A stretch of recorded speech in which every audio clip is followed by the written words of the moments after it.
You can choose what you want to do for Dalton Knecht. I think I know where this is going to go. See, I'm going to go with the positives for Dalton Knecht. I was definitely You're raining Ron on the Hollanding parade. me.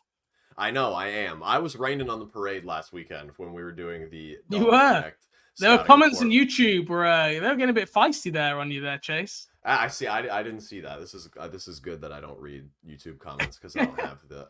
I'm not. I can't hold myself back from replying to anything either, so I just abstain entirely. But either way, it's fine to have a difference in opinion. But I'm gonna take the positives this time because I don't like just denigrating people or denigrating prospects all over again. Because Dalton Knecht has a ton of marketable NBA skills.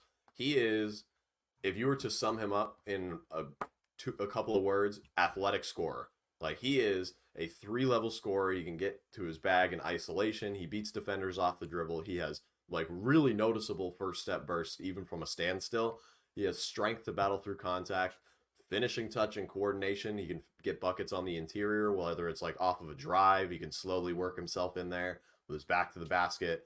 And then as a shooter, like no weaknesses. Flies off pin downs, handoffs, pulls up off the dribble when defenses go under or turn the corner, and he can attack, finishes efficiently in the mid-range as well on those pull-ups. He gets a really good lift like in that free throw line and elbow area, which I think is really like good for his translation in that regard. That was something Brandon Miller had a lot, which I'm trying to learn from even on low volume. If a player like looks like that, like it's probably going to translate to some level in the NBA. But he is just an absolute weapon with the ball in his hands and without. He is in transition. He can get out and dunk on you. He fills the lane. He can flare to the corner and hit a corner three. He can take it coast to coast and pick you apart with a dribbling through your defense and finishing the layup. Just really a complete package as a scorer, honestly. He has all the athletic ability that you would think is going to enable him to translate that to the NBA level.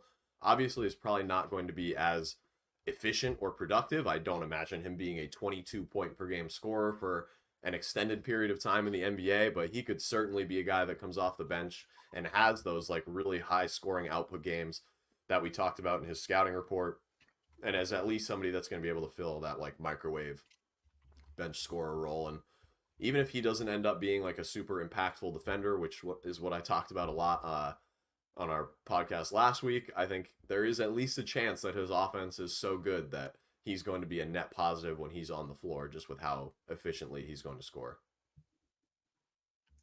Yeah, and unfortunately, I have another con for another senior, so I'm going to go straight to the age, right? 23 years old. If you were against Stephen Carter's age, he's another year older, right? So I can copy and paste the argument that I put in there. And maybe one of the difference, like compared to some other seniors, is he had 1 year of like good college production at a high major level. Like this is not like Buddy Hield, right? Buddy Hield you can point to as another senior, but he was good for 3 years playing at the high major level. And Dalton Knecht went to JUCO, then he went to a small school, and then he transferred to Tennessee, who already had kind of a good team there. And he did have a good year, but we don't have a lot of like track record of like what does he look like on different teams? How versatile is he? He does seem like a bit like a one-trick pony. Like if he's having a poor shooting night, then he's hurting you on the floor. And when there are 82 games a season, it's very hard to shoot the ball well every single night and to be consistent because we just know there's variance. Like being one-dimensional in the NBA is just not a term you want to have. You want to be versatile. You want to be able to be like water, to mold to the personnel around you, to the role, to whatever it is you need to do. And my worry is when you're not a playmaker, when you're not kind of a great ball handler, like when are you going to give the ball to a guy who is a little bit of a black hole? He like, if you know the shot's going to go up or he's just going to do like a nothing pass to someone next to you and make no advantage, then defenses can game plan towards that very, very quickly because they'll know his spots, they know where he wants to get to. And if he just passes it sideways with 10 seconds left on the shot clock, then the other team are in a late clock situation. So to have the ball and leverage your scoring, I think you need to have enough threat to be able to like drive, pass, do other things with it, to handle the ball in tight areas, to break schemes. I just don't know if he's going to have the ability to be like a scheme buster and to create advantages for others. And that's a big area of concern. I think my comps I've got for him are like Duncan Robertson, Max Strus, Norm Powell, are all kind of like sixth men, really, like starters in a very specific scenario. Useful players, yes, but again, like limited upside, probably sixth man rotation players.